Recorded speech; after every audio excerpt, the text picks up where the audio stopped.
তোমাদের যাদের চরিত্র অপবিত্র, নারী দেখে, উলঙ্গ ছবি দেখলে, নারী দেখলে, জিনা ব্যভিচারের দৃশ্য দেখলে, হারাম নারী দেখলে বীর্যপাত হয় শরীরের মধ্যে, আর এই শরীর তখন নাপাক হয়। নাপাক জিনা করিলে, ব্যভিচার করিলে, নারীর সাথে হারাম সম্পর্ক করিলে, মদ পান করিলে, ব্যভিচার করিলে শরীর নাপাক হয়, অপবিত্র হয়। অপবিত্র। আল্লাহ রসুল সাল্লাল্লাহু আলাইহি সাল্লাম বলছেন, যে ব্যক্তি মদ পান করে, যে জিনা ব্যভিচার করে, খোদার কসম নবী বলছে আল্লাহ তার অন্তর থেকে ঈমান খুলে ফেলে, মানুষ যেমন তার দেহ থেকে জামা খুলে ফেলে। মান জানা ওয়া শারিবাল খামরা নাযা আল্লাহু মিনহুল ঈমান কামা ইয়াখলাউল ইনসানু আল কাবিসা মিন রাসিহি। ঈমান খুলে ফেলে বেটা। এই অবস্থায় যদি মৃত্যু হয় নাফরমান, মনে রেখো সে মৃত্যু কি মৃত্যু হবে। আল্লাহ রাসূল সাল্লাল্লাহু আলাইহি সাল্লাম বলেন, বুখারীর হাদিস, লা ইয়াজনি জানি হিনা ইয়াজনি ওয়া হুয়া মুমিন। কোন ব্যক্তি যখন জিনা করে, ব্যভিচার করে, কোন মেয়ের সাথে হারাম সম্পর্ক করে, খোদার কসম নবী বলছে সে মুমিন থাকে। লা ইয়াশরাবুল খামরা হিনা ইয়াশরাবু ওয়া হুয়া মুমিন। নবীজি বলছে যেই নেশাখোর মদ পান করে, আল্লাহ রাসূল বলছে সে মুমিন থাকে না। লা ইয়াসরিকু সারিকু হিনা ইয়াসরিকিন। আল্লাহ নবী বলেন যে চুরি করে, চুরি করে, আল্লাহর কসম নবী বলছে সে মুমিন থাকে না। আর চুরি শুধু নামওয়ালা চুরি না, যেখানেই আপনি কাউরে ওজনে কম দিলেন এটা চুরি না? কথা বলেন না কেন? রাষ্ট্রের সম্পদ যারা চুরি করে তারা চোর না? জনগণের সম্পদ যারা চুরি করে তারা চোর না? ভদ্রলোক, আপনি কথা তো শুদ্ধ কর। একেবারে স্যুট পরা, বুট পরা, একদম টাই টুই লাগানো, আপনি তো বাস পান। মিথ্যা কথা বলেন। আপনি তো এক খোসা দিয়ে 100 কোটি টাকা মেরে দিচ্ছেন, তাহলে আপনি তো শুদ্ধ চোর।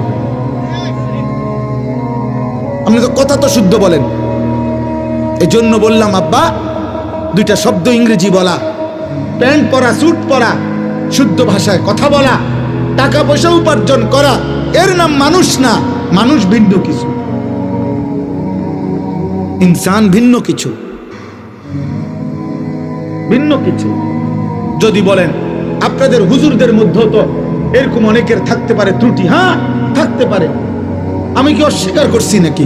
হুজুর হিসাব দিবে না? কথা বলে না কেন? ইমাম সাহেব হিসাব দিতে হবে না? ইমাম সাহেব কি ব্যস্ত টেন্ডার লয়ে লাইছে নাকি? তাইলে বক্তা সাহেব কি ব্যস্ত? আমি কি এখন ব্যস্ত থেকে আসছি? আমি ক্যান্টনমেন্ট থেকে আসছি, সাবের বাজার থেকে। হিসাব আমাকেও দিতে হবে, আপনাকেও দিতে হবে। এজন্য আমিও চেষ্টা করি, আপনিও চেষ্টা করবেন। আমি তো আল্লাহকে সাক্ষী রেখে বলতে পারি ইনশাআল্লাহ।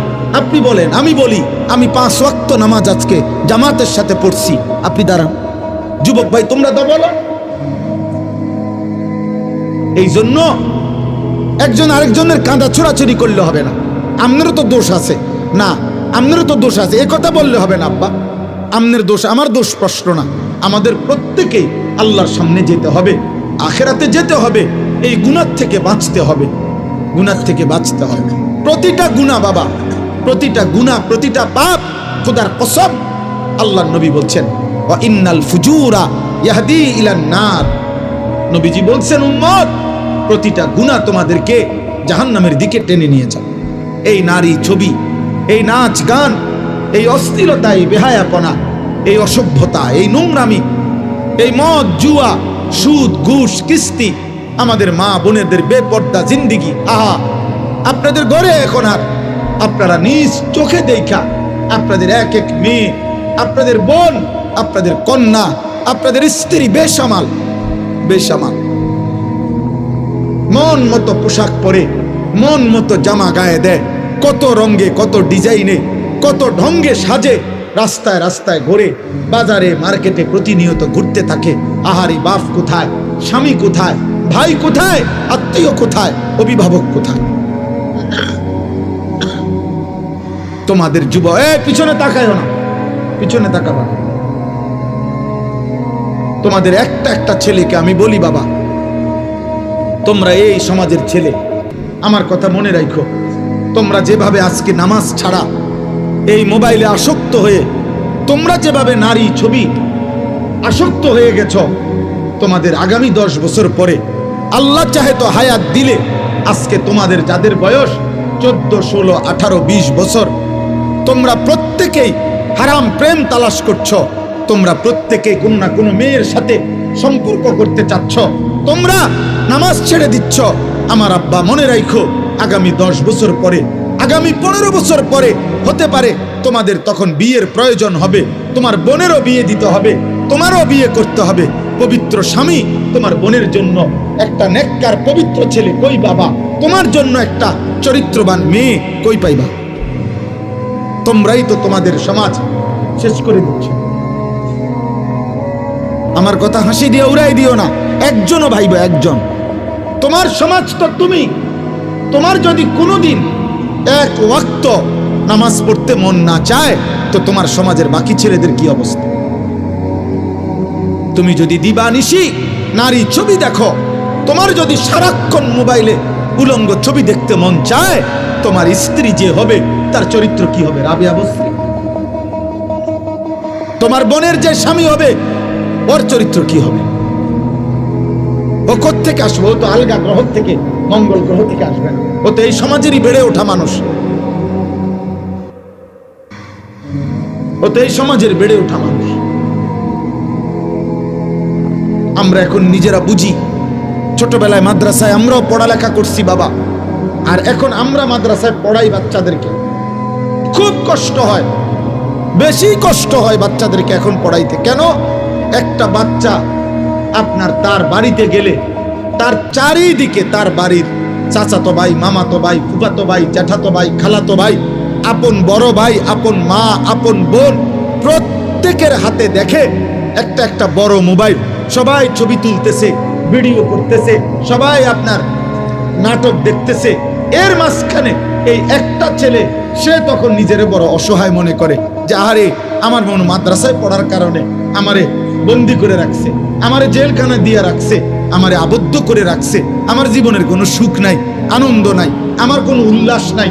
এই কারণে প্রতিনিয়ত আমরা মাদ্রাসা চালাই বাবা, প্রতিনিয়ত বাচ্চাদেরকে অভিভাবক আইসা কাঁদে যে হুজুর কোনোভাবে মাদ্রাসায় পড়াইতে পারতেছি না, রাখতে পারতেছি না, কেবল ছুটে যায় বাচ্চা, কেবল ছুটে যায়। কারণ চারিদিকের গুনার এই আয়োজন দেখে তার নিয়ন্ত্রণ করা একা কষ্ট হয়। তুমি বলো বাবা, তুমি বলো, বুঝতে দেখো, বুঝতে দেখো।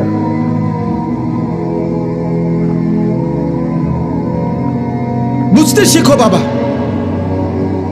এই সমাজ নিরাপদ হবে না। রাসূলুল্লাহ সাল্লাল্লাহু আলাইহি সাল্লাম বলছেন, আমি নিজে বললাম, আমি এই কথা পড়ি তো বাবা, কিশোর নওজোয়ান নিয়ে আমার সারাদিন ভাবি। রাসূলুল্লাহ সাল্লাল্লাহু আলাইহি সাল্লামের হাদিসের বক্তব্য, কোন সমাজের মধ্যে ছেলে মেয়েদের মধ্যে যদি যৌনাচার বেড়ে যায়, সবাই যদি বেহায়া হয়ে যায়, খোদার কসম, নবীর হাদিসের ভবিষ্যৎবাণী, ওই সমাজের বংশ, ওই নামাজের নারীর সতীত্ব ঘরকে ঘর আর নিরাপদ থাকে না। প্রত্যেকেই তো তখন কোনো না কোনো ভাবে সুযোগ তালাশ করে বেবিচারের। একদিনের পত্রিকা, তোমরা একদিনের খবর, বাংলাদেশের 10টা চ্যানেলের খবর, 10টা পত্রিকার খবর, সবগুলো পৃষ্ঠা উল্টাইয়া দেখো, প্রতিদিন বাংলাদেশে বর্তমানে পরকীয়া, অর্থাৎ স্ত্রী অন্য পুরুষের সাথে, পুরুষ অন্য মহিলার সাথে অপকর্ম করছে। আর এই কারণে প্রতিনিয়ত খুনাখুনি, মারামারি কি পরিমাণ হচ্ছে প্রতিদিন তুমি দেখো, তোমার বিবেক থাকে। তুমি দেখো এই সমাজে পরকীয়া এখন কি অবস্থা। সবাই বেসামাল, সবাই বেসামাল। বিবাহিত নারী যদি চরিত্রহীন হয়, অবিবাহিত মেয়ের কি হবে? বিবাহিত পুরুষ যার স্ত্রী আছে বেটা, ওই যদি চরিত্রহীন হয়ে যায়, তাহলে অবিবাহিত ছেলের হালাত কোথায়? আপনারা কেউ ভাবতেছেন না, আপনারা সবাই মনে করতেছেন, আপনারা সবাই ভাবতেছেন নিজের মতো করে ছেলে পেলে বড় হইতেছে। না রে ভাই, বড় হইতেছে না, ছোট হইতেছে, চরিত্রহীন হইতেছে, লম্পট হইতেছে, চরিত্রহীন হইতেছে। 100টা মুসলিম ছেলে দাঁড় করাইলে বোঝা যায় না, আহা 98 জনের চুল বেঈমানের মতো। 100টা মুসলিম ছেলেকে জিজ্ঞাসা করেন, বাবা আজকের সারা দিনে যতবার পেশাব করছো অতবার টয়লেট পেপার নিছো কিনা? 100 জন মুসলিম ছেলেকে জিজ্ঞেস করেন, গত 100 দিনের মধ্যে বাবা 5 ওয়াক্ত নামাজ পড়েছো কয়দিন? 100টা মুসলিম ছেলেকে জিজ্ঞেস করেন, গত 24 ঘন্টার মধ্যে মোবাইলে নারী ছবি উলঙ্গ দৃশ্য দেখেছ রাতে দিনে মিলে কতবার? 100টা যুবক ছেলেকে বলেন, বাবা 24 ঘন্টার ভিতরে তোর কলিজার ভিতরে হারাম নারীর চাহিদা হয়েছে কয়বার, আর আল্লাহর কথা মনে পড়ছে কয়বার? তাহলে জাতি টিকবে কিভাবে? দেশ টিকবে কিভাবে? সমাজ টিকবে কিভাবে? কোনো কিছুতেই আমাদের দেশের কোনো কিছুতেই নিয়ন্ত্রণ নাই। কোন রাস্তা বছরের মাথায় এলোমেলো হয়ে যায়, কোনো জায়গায় কোনো শৃঙ্খলা গুছানো যায় না। সোজা করলেই মনে হয় যেন সিরিয়াল লাইন করাইলে পিছনের জনরে লাইন সিরিয়াল করিলে সামনের জন বেকা হয়ে যায়। কেন এমন কেন এমন কেন বাপ? আমরা সবাই নিজের মতো করে বেড়ে উঠতেছি, গুনাহ আমাদের প্রিয় হয়ে গেছে, গুনাহ আমাদের জীবনের সঙ্গী হয়ে গেছে। নারী ছবি, নাটক, সিনেমা, টেলিভিশন, নর্তকী। আজকে আমরা বেশিরভাগ মানুষ, এই আমার কথা আমি শেষ করতে চাচ্ছি, আজকে আমাদের বেশিরভাগ মানুষ আমরা আমাদের জীবনটাকে দুইটা ভাগ করে নিছি। এক ভাগ 8 ঘন্টা 10 ঘন্টা উপার্জন, হয় চাকরি, নয় ব্যবসা, নয় ক্ষেত খামার, একটা কিছু, নয় বিদেশের কোনো ডিউটি। এই 8-10 ঘন্টা কর্ম করে, আর বাকি যতক্ষণ ঘুম না যায় বাকি টাইম বিনোদন, হয় গান, নয় নাটক, নয় সিনেমা, নয় টেলিভিশন, নয় বন্ধুদের সাথে আড্ডা, নয়তো চটপটি খাইতেছে, নয়তো মহিলা বাজারে ঘুরতেছে, বিনোদন। তাহলে এক বেলা কর্ম, আরেক বেলা বিনোদন। তো আল্লাহ কই, রসুল কই, আখেরাত কই, কবর কই, পরকালের ভাবনা কই? মা জানে না গত 24 ঘন্টায় তার ছেলেটা কি করছে, বাবা জানে না গত 24 ঘন্টায় তার ছেলেটা কোত্থেকে গেছে, কোথায় কি করছে, বাপের খবর নেই। এভাবে তো মানুষ গড়ে না রে বাবা, এভাবে গড়ে না। আমার আম্মার বয়স 75 বছর, আমার মা অসুস্থ দুর্বল মা আমার, আলহামদুলিল্লাহ আমার সেই মা আজও এই 75 বছর বয়সেও যখনই মার সাথে কথা বলি, মা জিজ্ঞেস করে, ফুত নামাজ পড়ছো? এখনো জিজ্ঞাসা করে, এখনো জিজ্ঞেস করে। আমার পড়ালেখার পুরো জীবন আমার মনে আছে, আমার বাবা, আমার মা, আমার বড় ভাই আমার দিকে পুরাপুরি নজর রাখছে। আমি একবারের চুল 3 বার কাটাইছে, শুধু সামান্য 19-20 হয়েছে। আমার জীবনে কোনোদিন একটা এমব্রয়ডারি পাঞ্জাবি পরতে দেয় নাই, আমার জীবনে কোনোদিন একটা রঙিন টুপি আমি জীবনে কোনোদিন পরি নাই। তাইলে বাপ, জীবনে কেউ ধরে রাখতে হয়, মানুষ বানাইতে হইলে, আর শুধু উপার্জন করবে, টাকা রোজগার করবে, এটার জন্য কেউ ধরে রাখতে হয় না। তার পেরেশানি, কারণ তার টাকা দরকার, যখন সে একটা না একটা কর্ম করে। হালাল হারাম বুঝি না, তার দরকার হলো টাকা, টাকা রোজগার করার জন্য মানুষ। তখন আর এটা সহজ, এটার জন্য এত টেনশন করতে হয় না। আমনে মরে গেলে আমনের ফুতে টাকা রোজগার করবেনি না, অভাব তাকে উপার্জন করাইতে বাধ্য করবে, প্রয়োজন তাকে উপার্জন করাইতে বাধ্য করবে, সে কর্ম করবেই, কারণ তার তো টাকা দরকার। এটা তো সহজ বিষয়, এটার জন্য এত কিছু লাগে না। কিন্তু মানুষ বানাইতে হইলে, চরিত্রবান বানাইতে হইলে, উত্তম আখলাকওয়ালা বানাইতে হইলে, আখিরাতের মুক্তির জন্য বানাইতে হইলে ধরে রাখতে হয়, টেনে ধরতে হয়, দিন শিখাইতে হয়, আখিরাত শিখাইতে হয়, জোর করে নামাজ পড়াইতে হয়। এই জন্য আমরা কিতাবের মধ্যে পড়ছি যে মনের চাহিদা, মানুষের মনের চাহিদা ওই বাচ্চার মতো, যেই বাচ্চা মায়ের বুকে দুধ পান করে। কথাটা খেয়াল করেন, অর্থাৎ বাচ্চা যেটা দুধ পান করে মায়ের, 2 বছর পূর্ণ হইলে মহিলারা যেই কোনো বাচ্চাকে জোর করে দুধ ছাড়ায়। অর্থাৎ এটার জন্য বাচ্চা অনেক কাঁদে, চিৎকার করে, কান্নাকাটি করে, কিন্তু 2 বছর পূর্ণ হইলে মহিলারা বুকের দুধ ছাড়ায়, অর্থাৎ বাচ্চারা আর কোনোভাবে দুধ পান করতে দেয় না। এটা যদি 2 দিন, 5 দিন, 15 দিন মহিলা জোর করে যদি চেষ্টা না করে, এই বাচ্চা কিতাবে লিখছে, এই বাচ্চা 12 বছরও যদি হয়ে যায়, মহিলা যদি জোর না করে তার দুধ না ছাড়ায়, তাইলে সে দুধ ছাড়বে না, সে বুকের দুধ পান করতে চাইবে। এই জন্য নিয়ম হইল, মানুষের মনের চাহিদাকে কেউ যদি জোর করে আল্লাহর দিকে না ফিরায়, গুনাহ থেকে না বাঁচায়, আল্লাহর দিকে না ফিরায়, জোর করে যদি নামাজ না পড়েন, জোর করে যদি গুনাহ থেকে না বাঁচেন, জোর করে যদি নারীর থেকে চেহারা না নামান, খোদার কসম 100 বছর না, বয়স যদি 900 বছর হয় আর নিজে যদি জোর না করে, তাহলে এই বুড়ো নারী দেখার লোভ তার যাবে না। এই জন্য দেখবেন বহু বুড়া মানুষ আছে, বাঁকা হয়ে গেছে, কিন্তু বুড়া অন চা দোকানে বসে বসে রাক্ষসের মতো নর্তকীর নাচ দেখে। বুড়ার খাচ্ছ ভালো হয়েছে না কেন? ওই যে সে যে ধরে নাই নিজেকে, গুনার হাতে ছেড়ে দিছে। এই জন্য 60 বছর বয়স কিন্তু এখনো কথায় কথা গালি দেয়। 60 বছর বয়স এখনো কাঁচা মিথ্যা কথা কয়। 60 বছর বয়স এখনো সুদ খায়, কিস্তি নেয়। 60 বছর বয়স এখনো টেলিভিশনে নর্তকী দেখে। আপনার আড্ডি নাই, গিরাগাড়ি জোরাজারি, শরীরের কিচ্ছু নাই, আপনি কীর্তন বেরিয়ে দেখেন কেন? কেন দেখবে বলেন? নাউজুবিল্লাহ। হ্যাঁ, এটা বুঝতে হবে। আমরা এটাই বুঝাইতে চাই আমি, অর্থাৎ মানুষের অন্তরের চাহিদা, নফসের চাহিদা গুনাহ করাইতে চায়, জোর করে টেনে ধরতে হয়, জোর করে। জোর নারী দেখা তো সহজ, চোখ নামানো কঠিন। মিথ্যা বলা তো সহজ, কিন্তু সর্বদা সত্য বলা কঠিন। শুয়ে থাকা তো সহজ, কিন্তু ফজরের নামাজের জন্য উঠা কঠিন। তাইলে এটা তো কঠিন বাবা, কিন্তু ওই কঠিনটা যে করতে পারে, সফলতা, বিজয়, কামিয়াবি তার কপালেই পদচুম্বন করে। সেই মানুষ, সেই সার্থক। পুরুষ তো পুরুষই, মানুষ তো মানুষই বেটা। মানুষ কেন কাপুরুষ হবে? কাপুরুষ হবে কেন?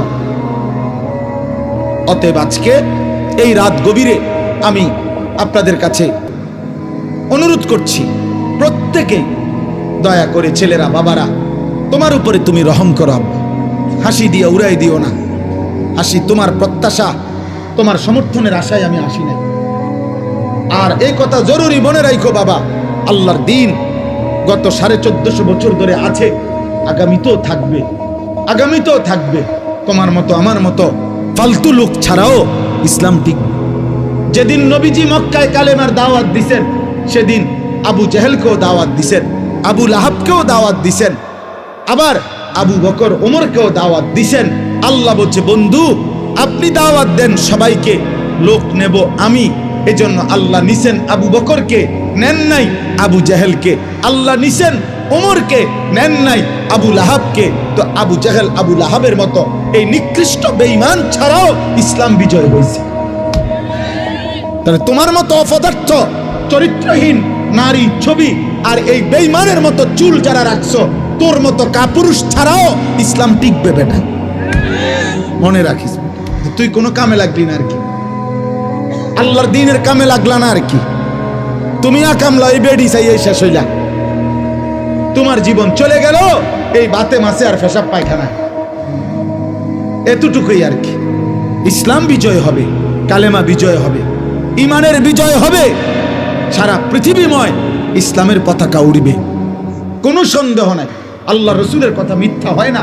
নবীজি বলছে, যদি শোনো যে কিয়ামতের আর একদিন বাকি, আল্লাহ নবী বলছে তখনও দাজ্জাল আসবে, তারপরেও মাহাদি আসবে এবং দাজ্জালের পতন হবে, আর মাহাদির নেতৃত্বে সারা পৃথিবীময় কালেমার পতাকা উড়বে। অতএব পৃথিবী, আমি কিংবা আমার ছেলে কিংবা তার ছেলে, আমাদের যেই কোনো জেনারেশন, ইনশাআল্লাহ খোদার কসম, নবীর ভবিষ্যৎবাণী, ইসলামের পতাকা সারা পৃথিবীময় আরেকবার উড়বে, সারা পৃথিবীতে ইসলামের খেলাফত প্রতিষ্ঠিত হবে, এটা কোনো যুক্তিতেও যদি আপনার আমার বুঝে না আসে, কিন্তু নবীজি বলছেন এই কথার উপরে ভিত্তি করে ইয়াকিন, এটা হবেই হবে, হবেই হবে, হবেই হবে ইনশাআল্লাহ। কোনো সন্দেহ। যখন হইতে লাগে তখন মালিকে বুঝায় এমনে হয়, যখন বাগন লাগে তখন বাগবার সময় মানুষে বুঝে এই এমনে বাগছে হেলিকপ্টার দিয়ে। এর আগে 10 মিনিট আগে, 5 মিনিট আগে এই বাংলাদেশের কোন সাংবাদিক, কোন বুদ্ধিজীবী, কোন আন্দোলনকারী কেউ আপনার সিদ্ধান্ত বা কোনো ভবিষ্যৎবাণী দিতে পারে নাই যে উনি বাগবে কেন। আল্লাহ বলছে আমি যখন বাগাইয়ে দিছি তখন সবাই দেখলা এই হেলিকপ্টারে বাগে। জি জি, 10 মিনিট আগে কেউ বুঝে নাই, 10 মিনিট আগে কেউ বুঝে নাই ফেরাউন কিভাবে ডুববে। 10 মিনিট আগে কেউ বুঝে নাই নমরুদ কিভাবে ধ্বংস হবে। কেউ বুঝছে? বুঝে না। এই পৃথিবীর কোন জালেম, এই পৃথিবীর কোন পাপী জানে না তার পতন কিভাবে, কিন্তু আল্লাহ ঠিকই জানে। আল্লাহ ঠিকই জানে। মালিক যখন চায় সব ইন্তজাম হয়। অতএব আজকে আমি এটাই বললাম, গুনাহ ছাড়ো, গুনাহ ছাড়ো আব্বা, নাফরমানি ছেড়ে দাও বাপ, 5 ওয়াক্ত নামাজ পড়ো, আল্লাহকে মানো, দিন মানো, দিন মানো, নিজের ভালো করো, নিজের ভালো করো। তোমরা অনেক ছেলে এখানে, তোমাদেরকে বললাম বাবা নষ্ট হইও না, চরিত্রহীন হইও না রে বাপ, লম্পট হইও না, পাপী, চরিত্রহীন, লম্পট। খোদার কসম তোমার রাত গভীরে না, 7 তবক জমিনের নিচে, আমি আনিস বললাম মাটির সবচেয়ে নিচেও যদি গিয়া তুমি মোবাইলে নর্তকী দেখো, তারপরও তুমি মনে করছো খুব গোপনে, না খোদার কসম নবী বলছে পাপীর একাকিত্বের পাপের চিহ্ন আল্লাহ তাআলা দিনের আলোতে মানুষের চোখে ভাসিয়ে দেয়। মানুষ চেহারা দেখলেই বুঝে, মানুষ চোখ দেখেই বলে দেয় তারে দেখতে মনে হয় ফুট্টাখোর, তারে দেখতে মনে হয় বাবাখোর, তারে দেখতে মনে হয় গাঁজাখোর, তারে দেখতে মনে হয় 6 নম্বর 2 নম্বর। তার চেহারা দেখতেই বোঝা যায় তে অসৎ কোনো জায়গার থেকে আসছে, অথচ সে তোমার সাথে ছিল না, কিন্তু চোখ বলে দিচ্ছে। এটা আল্লাহর কুদরত, আল্লাহর কুদরত। মানুষ জুনায়েদ বাগদাদিকে ডাকাইত বলে না, ডাকাইতের জুনায়েদ বাগদাদি বলে। মানুষ দিনের রাত বলে না, রাতকে দিন বলে না। অতএব আপনি আমি যেমন মানুষের কাছে চিহ্নিত হবেন, এটাই সত্য, এটাই সত্য। আপনি করবেন চুরি, মানুষে মনে করবো আপনি বাইজিৎ বস্তামি আয়ো, মানুষে ব্যাগ কল, মানুষে চিরা খায়, মানুষে ভাত খায় না। অতএব এটা আমি প্রত্যেককে বললাম, আমরা আজকে ইনশাআল্লাহ নিয়ত করি, নিয়ত করি। আল্লাহ বলছে কুলিয়া ইবাদিয়াল্লাযীনা আসরাফু আলা আনফুসিহিম লা তাকনাতু মির রাহমাতিল্লাহ। আল্লাহ বলছে বন্ধু আপনি বলে দেন, হে আমার বান্দারা, তোমাদের গুনাহ যত বেশি হোক, পাপ যত বেশি হোক, তোমরা আমার রহমত থেকে নিরাশ হইও না। আমি আল্লাহ ওয়াদা দিলাম যথাযথ পন্থায় আমার কাছে আসলে আমি সমস্ত গুনাহ মাফ করে দেব। ইন্নাহু হুয়াল গফুরুর রহিম, আমি আল্লাহ ক্ষমাশীল, আমি দয়ালু। যথাযথ পন্থা কি? আল্লাহ বলেন মাফ নিতে হলে সব গুনাহ আমাকে 2টা কাজ করতে হবে। ওয়া আনিবু ইলা রাব্বিকুম, আল্লাহ বলেন 1 নম্বরে তুমি তওবা করো তোমার রবের নিকটে। তওবা করো মানে তুমি আগের গুনাহ ছেড়ে দাও, আর করবে না, ওয়াদা দাও, লজ্জিত হয়ে মাফ চাও। আল্লাহ বলেন এই 3টা জিনিস, গুনাহ ছেড়ে দিবা, আর করবা না, ওয়াদা দিবা, লজ্জিত হয়ে মাফ চাইবা, তাহলে আমি আল্লাহ তোমার এমন তওবা শতভাগ কবুল করে আসমান পর্যন্ত গুনাহ হলেও মাফ করে দেব। ওয়া আসলিমু লাহু, আর 2 নম্বরে এখন থেকেই, যখন থেকে ভুল বুঝতে পেরেছ, এখন থেকেই আমার আনুগত্য শুরু করো, এখন থেকেই নামাজ পড়ো, এখন থেকেই গুনাহ ছাড়ো, এখন থেকেই হালাল পন্থায় চলো, এখন থেকেই আমি আল্লাহর গোলামি শুরু করো। মিন ক্বাবলি আন ইয়াতিয়াকুমুল আযাবু সুম্মা লা তুনসারুন, আল্লাহ তাআলা বলেন যে বান্দা এই 2 কাজ, 1 নম্বরে গুনাহ ছেড়ে দিয়ে তওবা করো, 2 এখন থেকেই আমার আনুগত্য ইসলাম মানা শুরু করো। এই দুটোটাই আল্লাহ বলছে আযাব আসার আগে, অর্থাৎ মৃত্যু আসার আগেই করে ফেলো, সুম্মা লা তুনসারুন, কিন্তু মৃত্যু আসলে তোমাকে আর সাহায্য করা হবে, সাহায্য করা হবে না। সেদিন আর তুমি কিছুই করতে পারবে না, কিছুই করতে পারবে না। ওয়াত্তাবিউ আহসানা মা উনজিলা ইলাইকুম মির রাব্বিকুম, আল্লাহ বলেন আর সর্বশেষ তোমার জীবনটা তুমি আমার কোরআনের অনুসরণ করো। মিন ক্বাবলি আন ইয়াতিয়াকুমুল আযাবু বাগতাতাও ওয়া আনতুম লা তাশউরুন, আমি আল্লাহর পক্ষ থেকে হঠাৎ মৃত্যু আসার আগে আগেই যা তুমি বুঝতেও পারবে না। আমার ভাই, আমার বন্ধু, আমার কথা শেষ, আমার কথা শেষ। আমি প্রতিটা যুবক, প্রতিটা কিশোর, প্রতিটা বাবা, পর্দার আড়ালের মা বোন, আমিও আপনাদেরকে বলি, না শুনলেও কোনো অসুবিধা নাই। আজ 21 বছর ধরে মালিকের কথা আমরা এইটুকু বলার চেষ্টা করি সব সময়, এই আশায় বলি যে হেদায়েত, পরিবর্তন আল্লাহর হাতে। পৃথিবীর কোনো বক্তার হাতে পরিবর্তন, পরিবর্তন কার হাতে? হেদায়েত কার হাতে? আল্লাহর হাতে। সর্বশ্রেষ্ঠ রাসূলের হাতেও হেদায়েত নাই, হেদায়েত আল্লাহর হাতে। বলে যাওয়া দায়ী, বলে যাওয়া। এই জন্য আমরা বলে যাই, আলহামদুলিল্লাহ আমরা আশাবাদী। প্রতিদিন বাংলাদেশে, এই আমার শেষ 2 মিনিটের কথা, প্রতিদিন বাংলাদেশে এখন দেশের হালাত অনেক ভালো। এটিকে ভালো যে প্রতি মুহূর্তে এখন যুবক, কিশোর, নওজোয়ান, এই নতুন প্রজন্ম ইসলামের দিকে ফিরছে। আলহামদুলিল্লাহ, এটা আমাদের জরিপ। আমরাও দেশের খোঁজ খবর রাখি। আমরা চাঁদের দেশে থাকি না, আমরা মঙ্গল গ্রহে থাকি না, আমরা এই দেশেই থাকি। আলহামদুলিল্লাহ, অসংখ্য অগণিত যুবক আমার জানা মতে, আলহামদুলিল্লাহ, যারা গুনাহ করতে করতে বিরক্ত হয়ে গেছে, এখন আর ভাল লাগে না, এখন আর ভাল লাগে না, নতুন কিছু চাচ্ছে। এই নতুনটাই ইসলাম, নতুনটাই ইসলাম। বাংলাদেশের অগণিত ইউনিভার্সিটিতে বর্তমানে নওজোয়ান ছেলেরা আল্লাহর কথা, রাসূলের কথা, নবীর জীবনের কথা শুনে চোখের পানি ফেলে অঝরে কাঁদতেছে। এই সেদিন সারা পৃথিবী দেখছে, নর্থ সাউথ ইউনিভার্সিটির ছেলেরা রাসূলুল্লাহ সাল্লাল্লাহু আলাইহি সাল্লামের সিরাত জীবনের কথা শুনে হলে উপস্থিত মঞ্চে অঝরে বাচ্চার মতো কাঁদছে। ইউনিভার্সিটির ছেলেরা, বহু ইউনিভার্সিটির ছেলেরা আমার সাথেও যোগাযোগ করে যে আলহামদুলিল্লাহ হুজুর, আমরা আমাদের জায়গা থেকে দ্বীনের কাজ করছি, কোনো দল পার্টি বুঝি না, আল্লাহর দিকে ফিরছে। তুমি যুবক, তুমি কিশোর, মনে রাখো তুমি হয়তো বাদ পড়ে যাবে। ইমানদার ঠিকই জাগবে, জাগবে। আলহামদুলিল্লাহ, সারা বাংলাদেশে আমরা একটা মেহনত করি। সমস্ত নওজোয়ান আমি দাওয়াত দিলাম, আমাদের একটা ছোট্ট মেহনত আছে। সেটা কি? ফজর ক্যাম্পেইন। আমরা এই কাজটা করি, মানে ফজরের নামাজের মুসল্লি বৃদ্ধির চেষ্টা করি কিশোর যুবকদের মাধ্যমে। কিশোর যুবক বর্তমান সময়ে ফজরের নামাজে তাদেরকে উপস্থিত করাবার চেষ্টা খুব করা উচিত, খুব করা। এই জন্য আলহামদুলিল্লাহ এখন ব্যাপকভাবে আমরা চেষ্টা করি, বলি যে একজন যুবক, একজন কিশোর, তুমি সিদ্ধান্ত নিবা যে আমি ফজরের নামাজ পড়ব, আমার একজন বন্ধুকে ফজরের নামাজের জন্য উঠাবো। তোমরা 2 জন হবা, তোমরা 2 জনকে আবার ডাকলে 4 জন হবে, 4 জনে ডাকলে 8 জন হবে, 8 জনে ডাকলে 16 জন হবে। এইভাবে ইনশাআল্লাহ ফজরের মুসল্লি বাড়বে। ফজরের মুসল্লি কেন বাড়ানো দরকার? 1 নম্বর কথা হলো, ফজরের মুসল্লি যারা রাসূলের হাদিসের বাণী মাহাদির সৈনিক, তারা ফজরের মুসল্লি দ্বারা যারা দাজ্জালের বিরুদ্ধে লড়বে, তারা ফজরের মুসল্লি যারা বিশ্বময় ইমানের পতাকা উড়াবে, তারা।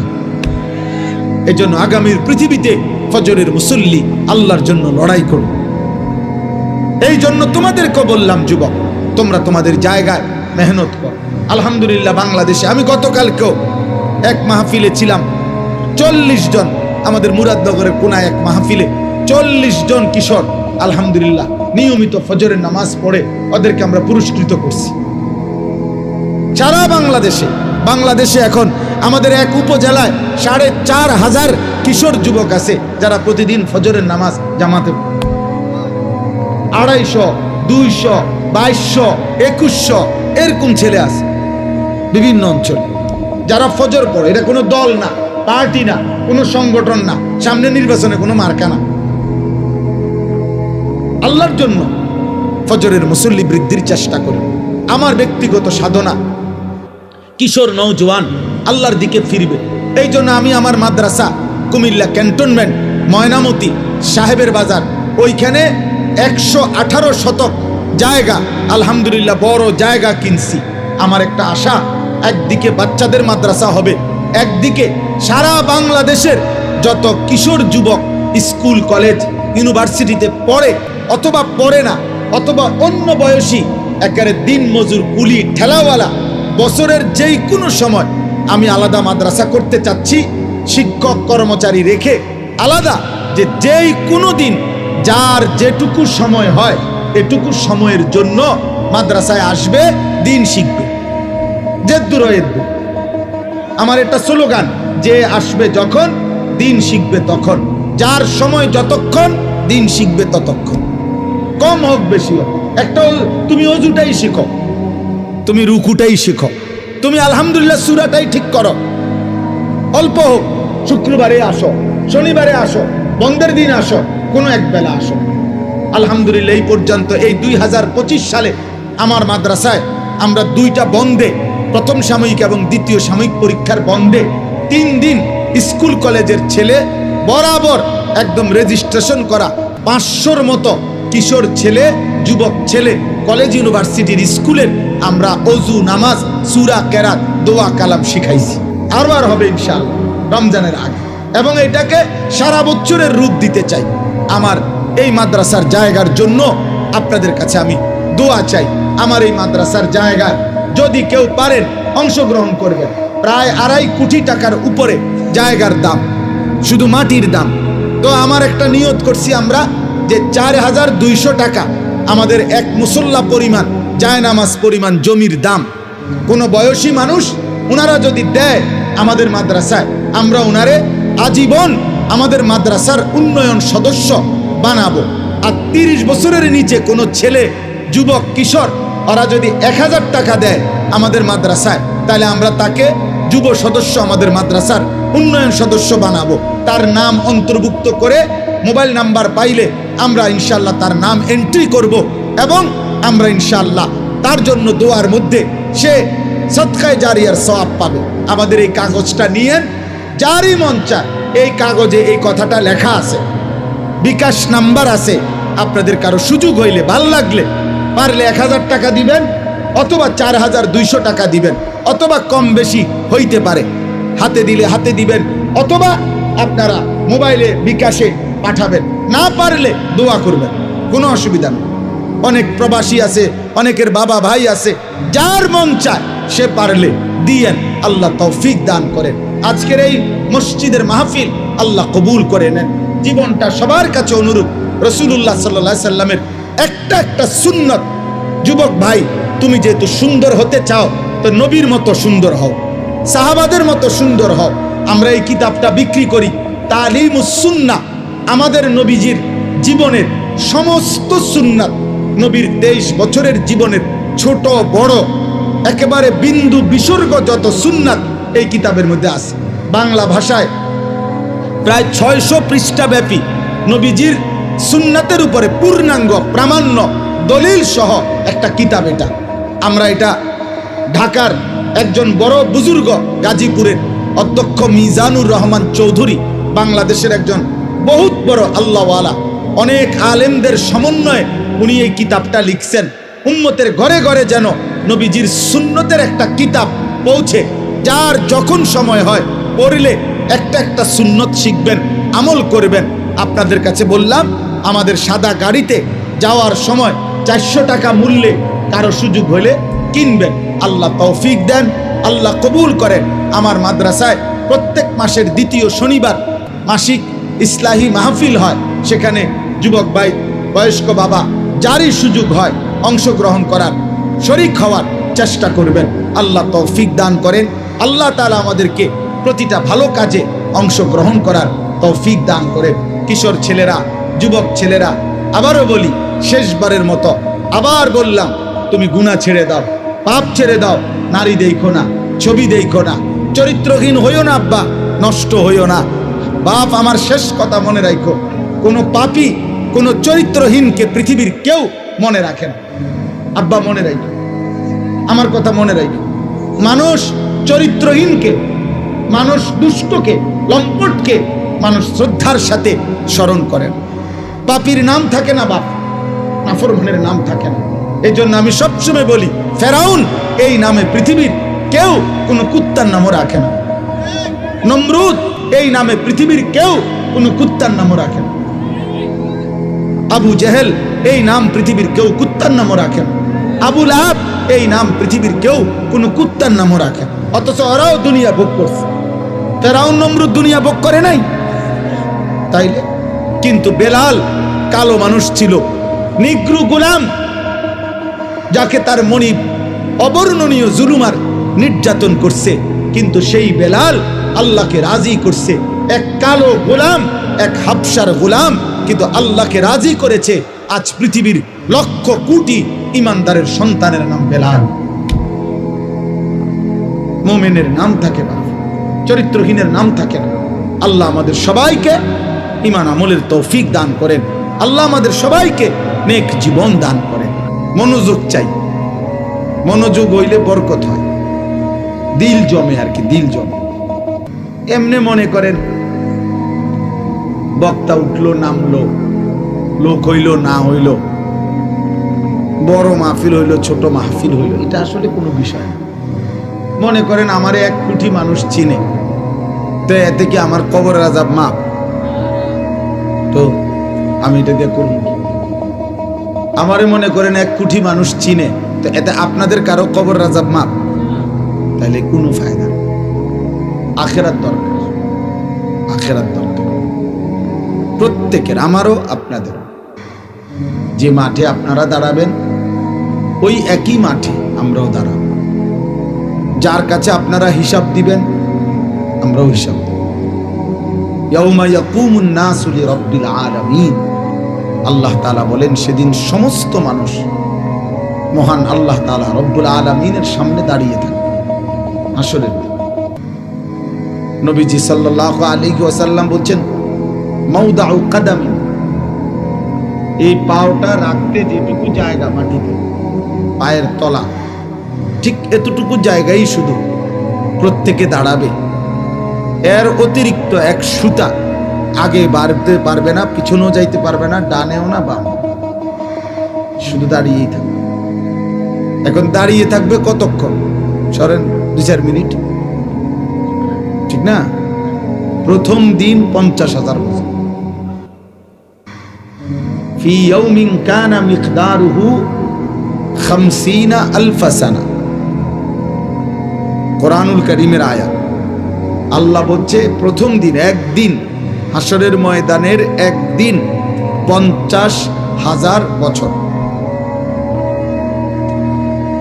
এখন বলেন 50,000 সানা, 50,000 বছর। ভেবে দেখেন, 50,000 বছর একদিন। এবার কতদিন চলবে হাসরের মাঠ, সেটা একমাত্র মহান আল্লাহই জানে। তো যদি ধরেন একদিনে দাঁড়ায় থাকতে হয়, তাহলে আপনাকে ন্যূনতম 50,000 বছর দাঁড়ায় থাকতে হবে। আর যেখানে দাঁড়াবেন সেখানে মাথার উপরে সূর্য থাকবে। যেখানে দাঁড়াবেন তখন এই সূর্য যদি মাথার উপরে থাকে, তো পায়ের নিচের জমিনের উত্তপ্ততা, গরম কেমন? আমরা হজ্জের মধ্যে প্রতি বছর, এইবারও আরাফার দিন, মানে যেদিন হজের মূল দিন, আরাফার ময়দানে, সেদিন আল্লাহরই কুদরত।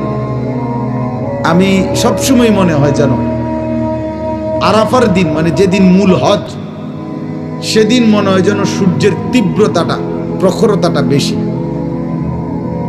প্রচন্ড সূর্যের তাপ। তো আরাফার দিনে হজ্জের মধ্যে একটা সুন্নত আমল হইল, তাঁবুর বাহিরে খোলা জায়গায় খালি আকাশের নিচে দাঁড়িয়ে কিছুক্ষণ দোয়া করা। নবীজি করতেন, করছেন। এইটা ওলামায়ে কেরাম আমল করেন। তো এইবারও আপনার অর্থাৎ এই 2-3 বার তাবুত থেকে বাইরে দুপুরবেলা হজ্জের সময় এই দাঁড়ায় 2 মিনিট 5 মিনিট 5-7 মিনিট দাঁড়াইতে গিয়ে মনে হয় যেন পাওটা পুইরা গেছে, একদম একেবারে মনে হয় যেন পাওটা পুড়ে গেছে সোজা। আমি যতবারই উমরার সফর থেকে হজ্জের সফর থেকে ফিরি মনে হয় যেন পুরাটা চেহারা রৌদ্রে আলগা একটা পাট পরে গেছে কালো। তাইলে এখনকার দুনিয়াতে পৃথিবী থেকে সূর্য কত দূরে, সেই সূর্যের তাপটাই যদি বেশি লাগে, যদি এত তীব্র অবস্থা হয়, তাইলে ভাইয়া মাথার উপরে আসলে পায়ের নিচের জমিনের উত্তপ্ততাটা কেমন।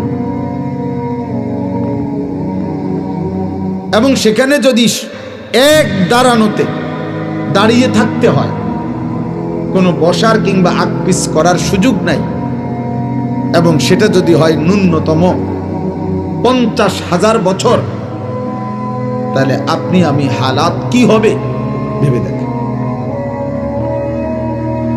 এই জন্য আসলে বাস্তবতা হইল, কেউ যদি মনে করে যে আমি আখেরাত বুঝিয়ে না, তাহলে তো কোনো সমস্যা নাই। যেমন যে কোনো মেহনত করে না, তার কোনো ভুলে নেই, তার কোনো সমালোচনাই নেই, কারণ তার সমালোচনা একটাই, সে মেহনত করে না। কিন্তু যে কাজ করে তার অনেক সমালোচনা। তো যে মনে করে আখেরাত আমি বুঝিয়ে না, তার তো কোনো টেনশনে নেই। কিন্তু যে মনে করে আখেরাত হবে, আল্লাহর সামনে যেতে হবে, আল্লাহর মুখোমুখি হইতে হবে, আল্লাহ তাআলার কাছে হিসাব দিতে হবে, আমার জিন্দেগির বুঝ দিতে হবে, খোদার কসম তার চিন্তার কোনো শেষ নেই, তার চিন্তার কোনো শেষ নেই। কোরআনুল কারীমের মধ্যে আল্লাহ তাআলা বলছেন, ওয়াল্লাযীনা ইউতুনা মা আতাউ ওয়া কুলুবুহুম ওয়াজিলাতুন আন্নাহুম ইলা রাব্বিহিম রাজিউন। আল্লাহ বলেন, আমার প্রিয় বান্দা যারা, তারা আমার দেওয়া সমস্ত নিয়ামত, আমি যা দিয়েছি, শরীর, স্বাস্থ্য, জীবন, যৌবন, সুস্থতা, সম্পদ, অর্থবিত্ত, ক্ষমতা, প্রভাব প্রতিপত্তি, স্ত্রী, সন্তান, টাকা পয়সা, ঘর সংসার, সব আমি আল্লাহর পথে ব্যয় করে আমার প্রিয় বান্দা তারা। তবে সমস্ত কিছু, এই কথাটা খেয়াল করেন, সমস্ত কিছু আমার পথে, আমার নির্দেশনা মতে ব্যয় করার পরেও যাদের অন্তর সর্বদা আমি আল্লাহর সামনে আখেরাতে মুখোমুখি হবে, আমার কাছে আখেরাতে ফিরবে, এই ভয়ে কাঁপতে থাকে, তারা আমার প্রিয়। নামাজও পড়ে, ভয়েও কাঁপে, রোজাও রাখে, ভয়েও কাঁপে, যাকাতও দেয়, ভয়েও কাঁপে, দান সাদাকাও করে, ভয়েও কাঁপে, হজও করে, আবার ভয়েও কাঁপে, আল্লাহর ভয়ে।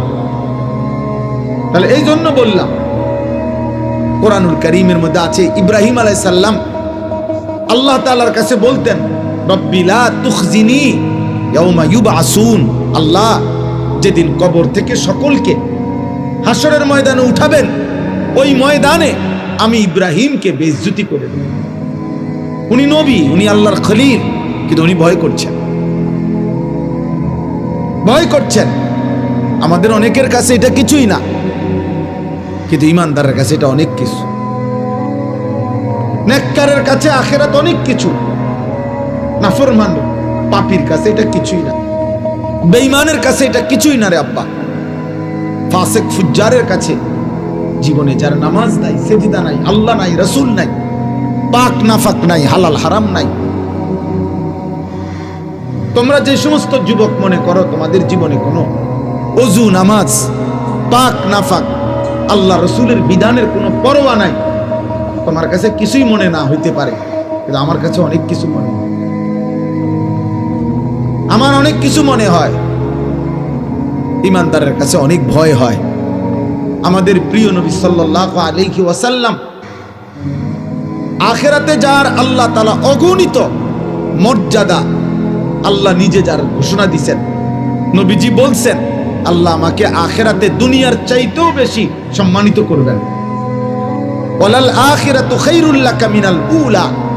আল্লাহ বলছে বন্ধু, দুনিয়ার চাইতে আপনার আখেরাত আপনার জন্য খায়ের, অনেক বেশি কল্যাণ হবে। ওয়ালা সাউফা ইউতিকা রাব্বুকা ফাতারদা। আপনাকে আমি আখেরাতে এই পরিমাণ নিয়ামত দেব, পুরস্কার দেব, আপনি সন্তুষ্ট হবেন, আপনি খুশি হয়ে যাবেন। আল্লাহর নবী সাল্লাল্লাহু আলাইহি সাল্লাম বলেন আনা আউয়ালু খাতীবুহুম। আখিরাতে প্রথম আল্লাহর সামনে আমি মুহাম্মদ কথা বলবো। আনা আউয়ালু শাফিঈন। আখিরাতে আমি আল্লাহর সামনে প্রথম সুপারিশ করব। আনা আউয়ালু মুশাফফাঈন। আখিরাতে প্রথম আল্লাহ আমার সুপারিশ কবুল করবেন। বিয়াদি লিওয়াউল হামদ। আখিরাতে আমি আমার হাতে আল্লাহর প্রশংসার পতাকা আমার হাতে থাকবে। জামিউল আম্বিয়া তাহতা লিওয়াই। আখিরাতে সব নবী আমার পতাকার নিচে এসে সমবেত হবে। আল্লাহ রাসূল সাল্লাল্লাহু আলাইহি সাল্লাম বলছেন আমাকে আল্লাহ তাআলা হাউজে কাউসার দান করবে। আমাকে আল্লাহ তাআলা সর্বপ্রথম জান্নাতে প্রবেশ করার অধিকার আল্লাহ আমাকেই দেবে। এত কিছু যার, সেই নবীজি সাল্লাল্লাহু আলাইহি সাল্লাম আখিরাতের এত সম্মান, এত মর্যাদার কথা শুনবার পরেও তিনি প্রতিদিন 5 ওয়াক্ত নামাজের পরে আল্লাহর কাছে দোয়া করতেন আর বলতেন আল্লাহুম্মা হাসিবনি হিসাবান ইয়াসীরা। আল্লাহ আপনি আমার হিসাব সহজ করে দিন, আমার আখিরাতের হিসাব সহজ করে দিয়ে। ওনার আবার হিসাব কি? উনি তো মাসুম, উনি তো নিষ্পাপ, উনি তো বেগুনা, ওনার তো যাররা পরিমাণও কোনো গুনাহ নাই। তবুও তিনি ভয় করছেন, তবুও তিনি ভয় করছেন। এই জন্য প্রিয় ভাই, প্রিয় বাবা, আমি এটা বুঝাইতে চাই, মূল বিষয় হলো প্রতিটা মাহফিলকে আমি খুব কদর করি এই জন্য যে এটা শুধুমাত্র আমাকে পরিচিত হওয়া, এটা মাকসাদ না। আমি এই দেবিদ্বারে ইতিপূর্বে বহু এমন মাহফিল করছি, বহু মসজিদেও, যেখানে 20 জন 50 জন মানুষ ছিল। 4 জন মানুষের সামনে আমি ওয়াজ করছি। আমি 10 জন মানুষের সামনে ঘড়ির ঘন্টায় 4 ঘন্টাও বয়ান করছি। তাহলে কাজে এটা কোনো বিষয় না যে ধীরে ধীরে জনপ্রিয়তা বাড়তেছে, অতএব আশা করি এবারে না হোক সামনের বারে ইলেকশন করব, এইটা না, এই মাকসাদ। এখানে জনপ্রিয়তা কোনো বিষয়ই না, এখানে পদ পদবী সুখ্যাতি কোনো বিষয় না। আখিরাতে আমরা প্রত্যেকেই একা একা একজন একজন আল্লাহ তাআলার সামনে হিসাবের জন্য দাঁড়াইব। ওয়াকিফুহুম ইন্নাহুম মাসউলুন। কোরআনুল কারীমের মধ্যে আছে আল্লাহ তাআলা ফেরেশতাদেরকে হাসরের ময়দানে বলবেন আমার একজন একজন বান্দা আমার সামনে এনে দাঁড় করাও, আমি আল্লাহ আমি নিজেই জিজ্ঞেস করব। আজ আমি জিজ্ঞেস করব, আমার বান্দা বলো আমার এক এক লোকমা খাবারের হিসাব দাও, আমার এক এক ঢোক পানির হিসাব দাও বান্দা, আমার প্রতিটা নিঃশ্বাসের হিসাব দাও, আমার দেওয়া হায়াতের সেকেন্ড সেকেন্ড বান্দা হিসাব দাও। একটা 24 ঘন্টা কেমনে পার করলা বান্দা? একবারও এক ওয়াক্ত নামাজ পড়লা না, একটা সেজদাও দিলা না। 24 ঘন্টা 12 ঘন্টা তোমার জীবন থেকে চলে গেল, তুমি নাফরমান। একটা বার তোমার জবান দিয়া আমি আল্লাহর নামটুকুও বের হইল না। মুসলমানের ঘরে এত বড় নিকৃষ্ট ডাকাত কেমনে হইল? মুসলমানের ঘরে এত বড় বেয়াদব কেমনে হইলা যে এক ওয়াক্ত নামাজ পড়ো না? মুসলমান পরিচয় দাও কোন লজ্জা? তার চাইতে বড় নির্লজ্জ বেহায়া যে নিজেকে পরিচয় দেয় মুসলমান, অথচ সে এক ওয়াক্ত নামাজের একটা সেজদা দেয় না। এর চাইতে নিকৃষ্ট বেয়াদব আসমানের নিচে জমিনের উপরে কোনো জানোয়ারও নাই, কোনো জানোয়ারও নাই বেটা। কোনো জানোয়ার এমন হইতে পারে না, কোনো জানোয়ার না। কারণ জানোয়ারের উপরে নামাজ ফরজ করা হয় না, কোন কুত্তার উপরে নামাজ ফরজ করা হয় নাই, এই জন্য সে নামাজ পড়ে না। কোন শূকরের উপরে নামাজ ফরজ করা হয় নাই, এই জন্য সে নামাজ পড়ে না, এই জন্য সে পড়ে না। রে আব্বা, তুমি কুত্তারে জিগাইও যে তুমি কেন নামাজ পড়ো না, সে বলবে আমারে আল্লাহ নামাজ পড়তে বলে নাই, আমার উপরে শরীয়তের বিধান নাই, কিন্তু তোমার উপরে বিধান আছে।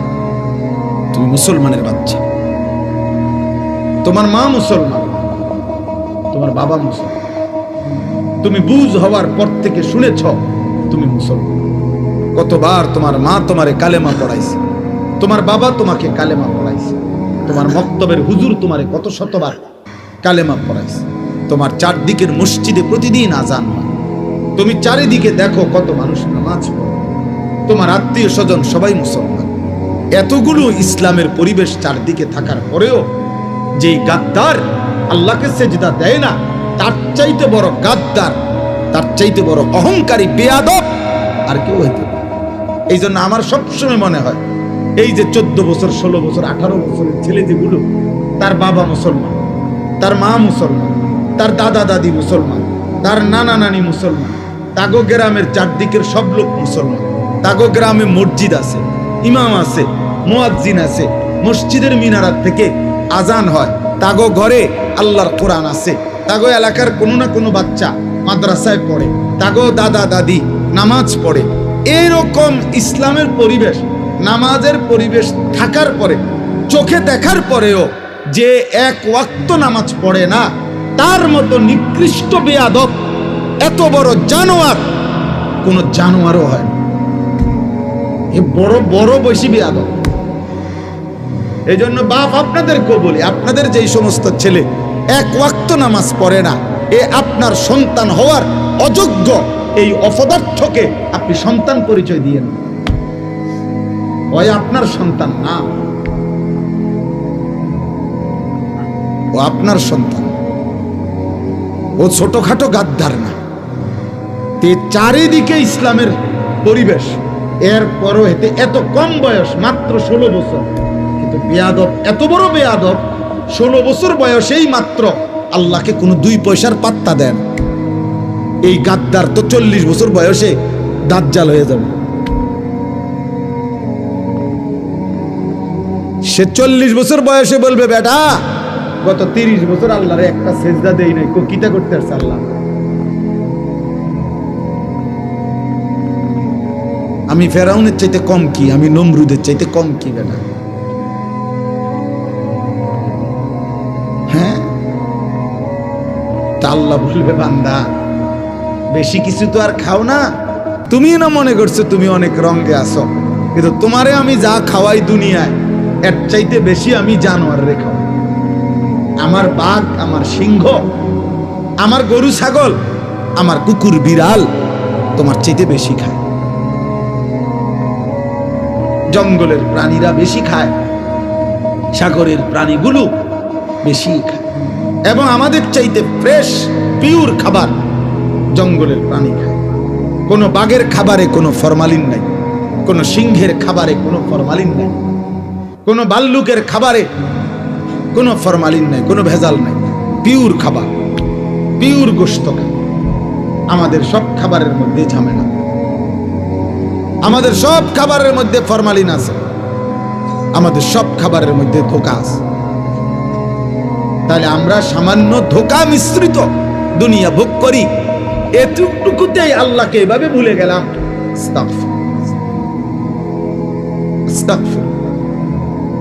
এই জন্য বাবা, প্রতিটা মাহফিলের মাকসাদ আমি বুঝি এটা আখিরাত। আখিরাত যদি আখিরাতের ভাবনা না আসে, যদি মৃত্যুর কথা মনে না পড়ে, যদি কবরের কথা মনে না পড়ে, যদি পরকালের কথা মনে না পড়ে, তাহলে ওই ওয়াজ, ওই মাহফিল বৃথা, ওইটা বৃথা। তাই কোনো ফায়দা নেই, কোনো অর্থ নাই। ওয়াজ দিয়া মানুষ দেখানোর কিছু নেই। আপনি একটা মাহফিল করে দেখাই দিলেন, অনেক লোক হয়েছে, আমনের গো মাহফিলের চাইতে বেশি লোক হয়েছে, এমনও বহু ওয়াজ আছে লাখ লাখ। তো আর আপনি এটা কিতা দেখাইলেন? এটা যদি এমন কিছু হইতো যে পৃথিবীতে আজ 15ই ডিসেম্বর আমি পৃথিবীকে একটি নতুন চমক দেখাইলাম, যে আমি একটি মাহফিল করলাম, মানুষে কবা হাসবে, ব্যাকল মাহফিল বুঝি তুই নতুন দেখালি, এটি তো ডেইলি ওয়াজ তো ডেইলি হইতে আছে, মাহফিল তো ডেইলি হইতেছে। তাইলে এটা কিছুই না, প্রদর্শনীর কিছু নাই। আখেরাত, আখেরাত, কবরের ফিকির, আখেরাতের ফিকির, মৃত্যুর ফিকির। আমি আর তুমি ভাই, জোয়ান ছেলেরা, বাবা মনে রেখো, আব্বা তুমি আমি যদি সবাই মিলে এটা বুঝে নিতাম যে খাইয়া পইরা দুনিয়া সমান সমান, পেড়ে বাতে দুনিয়া, এরপরে আর কিছু নাই। মৃত্যু মানে শেষ, মৃত্যু মানে হারিয়ে যাওয়া, মৃত্যু মানে নিশ্চিহ্ন হয়ে যাওয়া। না রে ভাব, আল্লাহ তাআলা বলছেন বান্দা মৃত্যু মানে নিশ্চিহ্ন না, মৃত্যু মানে আমি আল্লাহর কাছে ফিরে আসা, মৃত্যু মানে আমার কাছে আসা, আমার কাছে। কুল ইয়াতাওয়াফাকুম মালাকুল মাউত আল্লাযী ওয়াক্কিলা বিকুম সুম্মা ইলা রাব্বিকুম তুরজাউন। আল্লাহ কোরআনে বলেন, হে নবী আপনি বলে দেন তোমাদের সকলকে আমি আল্লাহর পক্ষ থেকে নির্ধারিত ফেরেশতা মালাকুল মউত আজরাইল তোমাদের মৃত্যু ঘটাবেন, এবং অতঃপর তোমরা সকলেই ইলা রাব্বিকুম তুরজাউন, তোমাদের রবের কাছে ফিরে। মৃত্যু মানে হারিয়ে যাওয়া না, মৃত্যু মানে আল্লাহর কাছে ফিরে যাওয়া।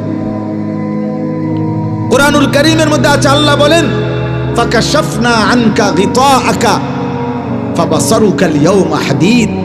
আল্লাহ বলেন মৃত্যু মানে তোমার চোখে, তোমরা মনে করেছো মৃত্যু মানে এই লোকটা চোখ বন্ধ করে ফেলছে আর কিছু দেখে না।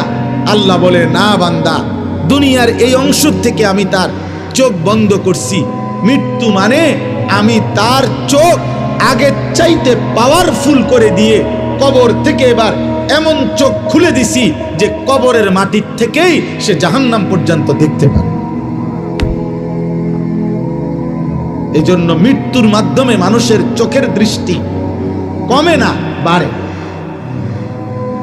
ফাবাসারুকাল ইয়াওমা হাদীদ, আজ তোমার চোখের দৃষ্টি আল্লাহ বলছে মৃত্যুর পরে আরো তীক্ষ্ণ, আরো বেড়ে গেল, বেড়ে গেল। এখন তো আমি আধা কিলো দেখি না, কিন্তু মৃত্যুর পরে চোখ বন্ধ করার পরে দুনিয়া থেকে কবরে গেলেই মানুষ কবর থেকে এই চোখ দিয়েই জান্নাত কিংবা জাহান্নাম সরাসরি দেখবে। চোখের পাওয়ার বেড়ে যাবে, চোখের দৃষ্টি বেড়ে যাবে। এই জন্য মৃত্যু মানে হারিয়ে যাওয়া। এই একই কথা আল্লাহ তাআলা বারবার বলছেন, বারবার।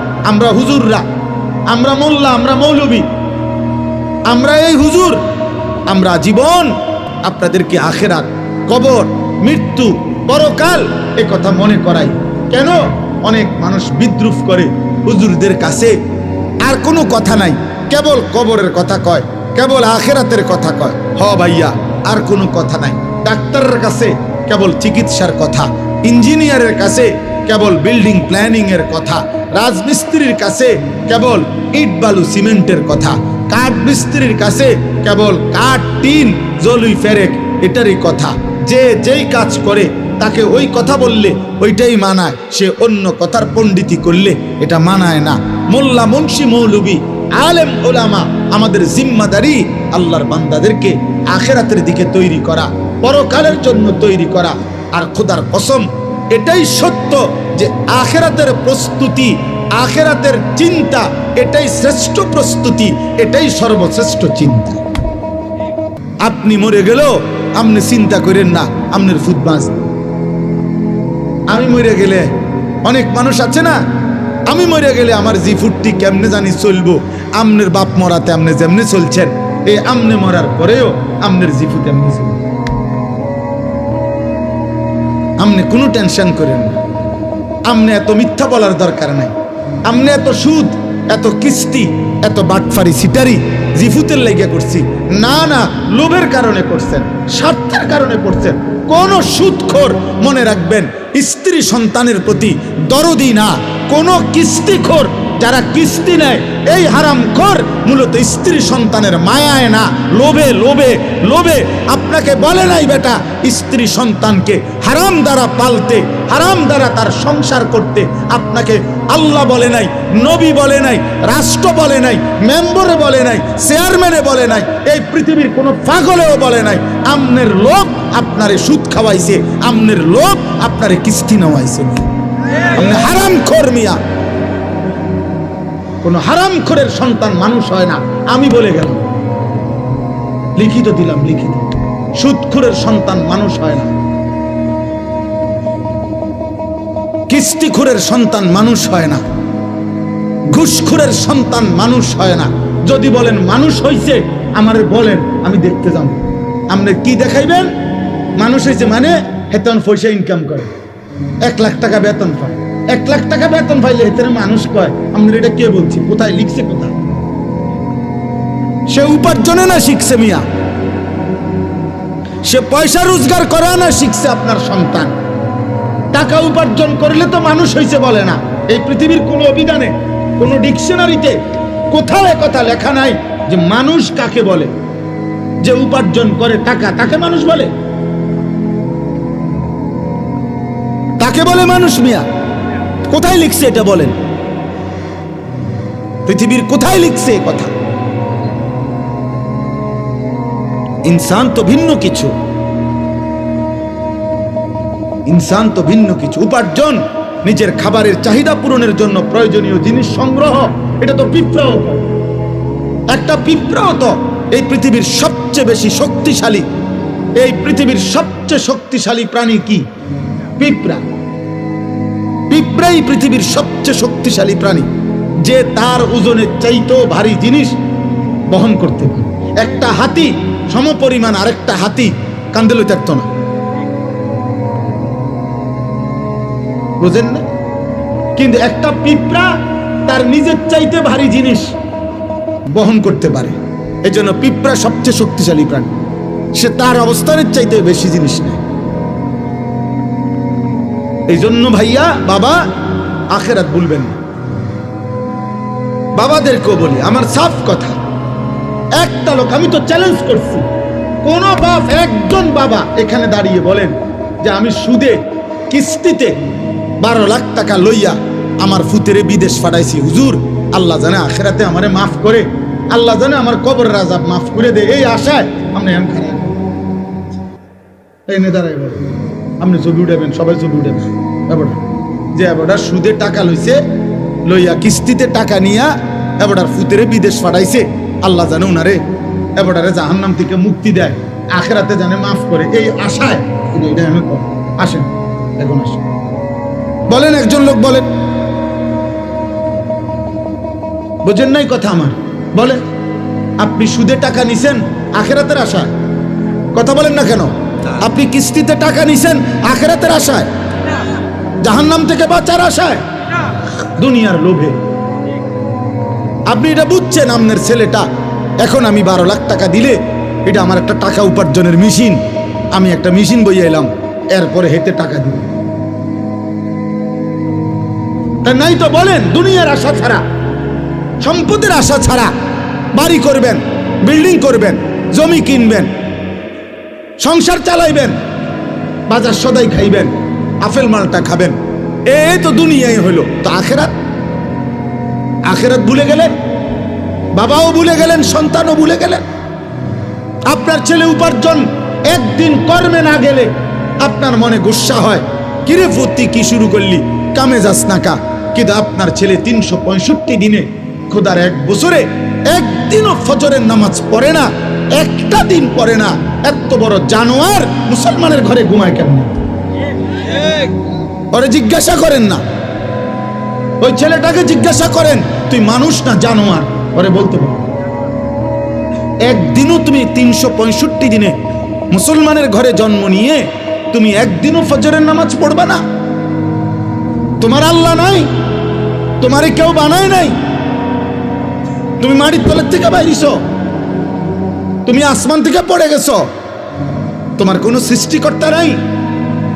তিনি তোমার কাছে কিছু চায় না? আস্তাগফিরুল্লাহ, আস্তাগফিরুল্লাহ। তাহলে একটা বাবা বেনামাজি সন্তান ঘুমায়, বেড়ার কোনো চিন্তাই নেই, ওনার কোনো ফিকিরে নাই। ওনার ফিকির শুধু টাকা, চাকরি, ব্যবসা, দোকানদারি, বিদেশ, পয়সা, এই জীবন। বলেন আব্বা, আখেরাত কেমনে ভুলে গেলেন? আখেরাত যদি ভুলেও যান তো আখেরাত হবে না। কথা বলেন না? বলো ছেলেরা, বাবা তোমরা বলো, তোমরা যারা আজকে মৃত্যু ভুলে গেছো, তোমাদের মৃত্যু হবে না? তোমরা যারা নামাজ পড়ো না, তোমরা তো মৃত্যু ভুলে গেছো। আলহামদুলিল্লাহ রাব্বিল আলামিন। আল্লাহুম্মা আনতাস সালাম ওয়া মিনকাস সালাম, তাবারাকতা ইয়া যাল জালালি ওয়াল ইকরাম।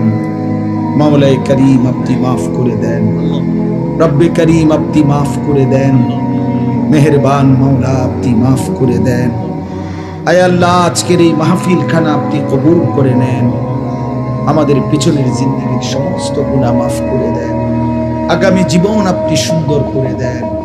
ঈমান আমল দান করেন, ইজ্জত আফিয়ত দান করেন, তাকওয়া তহারত দান করেন, সেজদা ওয়ালা কপাল বানিয়ে দেন, কাঁদনে ওয়ালা চোখ বানিয়ে দেন, জিকির ওয়ালা জবান বানিয়ে দেন, মোহাব্বত ওয়ালা দিল বানিয়ে দেন, সুন্নাত ওয়ালা জীবন বানিয়ে দেন। আল্লাহ আমাদের জীবন সুন্দর করে দেন, আমাদের আখিরাত সুন্দর করে দেন। সমস্ত কবরবাসীদেরকে মাফ করে দেন, কিয়ামত পর্যন্ত কবরের আযাব মাফ করে দেন, কবরগুলোকে জান্নাতের টুকরা বানিয়ে দেন। আল্লাহ আপনার নূরে রহমত দ্বারা কবরগুলোকে নূরে নূরে নূরান্বিত করে দেন। আল্লাহ আমার এই কিশোর যুবক ছেলেগুলোকে নামাজি বানিয়ে দেন, নামাজি বানিয়ে দেন, নামাজি বানিয়ে দেন, চরিত্রবান বানিয়ে দেন। এদের চুল, চেহারা, আখলাক, চরিত্র সুন্দর করে দেন। মোবাইলের আসক্তি থেকে বাঁচান, নারীর আসক্তি থেকে বাঁচান, মদ, জুয়া, জিনা, ব্যভিচার, গান, বাদ্যের হারাম জীবন থেকে আল্লাহ নওজোয়ান মুসলিম যুবককে হেফাজত করেন। আগামীর মাহাদির সৈনিক হওয়ার জন্য ফজরের মুসল্লি হওয়ার তৌফিক দান করেন। আল্লাহ 5 ওয়াক্ত নামাজ পড়ার তৌফিক দেন। আমার বয়স্ক বাবা চাচাদেরকে আরো বেশি নেক আমলের তৌফিক দান করেন। মা বোনদেরকে পর্দা পুশিদা দান করেন। ফাতেমা, রাবেয়া, বসরিয়ার মতো ঈমান আমল দান করেন। বয়স্ক বাবা সবাইকে কবুল করেন, ছোট্ট মাসুম বাচ্চাদেরকে কবুল করেন। অনেক ওলামায়ে কেরাম আল্লাহ ওনাদেরকেও হায়াতে তয়্যিবা আফিয়া দান করেন। এই মসজিদখানা কবুল করে নেন। মসজিদের জায়গা, জমি, টাকা পয়সা যে যখন যতটুকু দিয়েছে, দিচ্ছে, আল্লাহ সকলকে কবুল আর মনসুর করে নেন। ইমাম, খতিব, মুয়াজ্জিন, কমিটি, মুসল্লি, এলাকাবাসী প্রত্যেককে উত্তম বিনিময় দান করেন। আল্লাহ আমার মহব্বতের অনেক বাবা ভাই এই মাহফিলে অংশগ্রহণ করেছে, আল্লাহ সবাইকে কবুল আর মনসুর করেন। অসুস্থ বিমারি যারা শিফা করে দেন, কামাই রুজিতে হালাল বরকত দান করেন। প্রবাসীদেরকে বিদেশের জমিনে সহি সালামতে নিরাপদে রাখেন। যার যত পেরেশানি আছে আসান করে দেন, অভাব দূর করে দেন। আল্লাহ আমাদের মাদ্রাসা আপনি কবুল করে নেন। মাদ্রাসার জায়গা, জমির টাকা পয়সা, সার্বিক ব্যবস্থাপনা আপনি হোসনে ইন্তজাম করে দেন। আল্লাহ আমার দেশকে নিরাপদ করে দেন। আল্লাহ আমার দেশকে আপনি নিরাপদ করে দেন। একজন ইনসাফগার, ন্যায়পরায়ণ, আদেল শাসক আমাদেরকে দিয়েন মাওলা। কোন জালেমের হাতে তুলে দিয়েন না রে মাওলা, কোন জালেমের হাতে তুলে দিয়েন না, কোন জালেমের হাতে তুলে দিয়েন না, কোন জালেমের হাতে তুলে দিয়েন না রে মাওলা। ইজ্জত নিয়ে কোরআন বুকে সেজদা দিয়ে বাঁচতে চাই মাওলা। বিবি বাচ্চাদেরকে ঈমান আমলের উপরে রেখে যেতে চাই। আল্লাহ আপনি কবুল করেন, আপনি কবুল করেন। রব্বির হামহুমা কামা রব্বায়ানি সগীরা। রব্বানা হাব লানা মিন আজওয়াজিনা ওয়া যুররিয়াতিনা কুররাতা আ'য়ুন ওয়াজআলনা লিল মুত্তাকিনা ইমামা। সুবহান রাব্বিকা রাব্বিল ইজ্জাতি আম্মা ইয়াসিফুন ওয়া সালামুন আলাল মুরসালিন ওয়াল হামদুলিল্লাহি রাব্বিল আলামিন।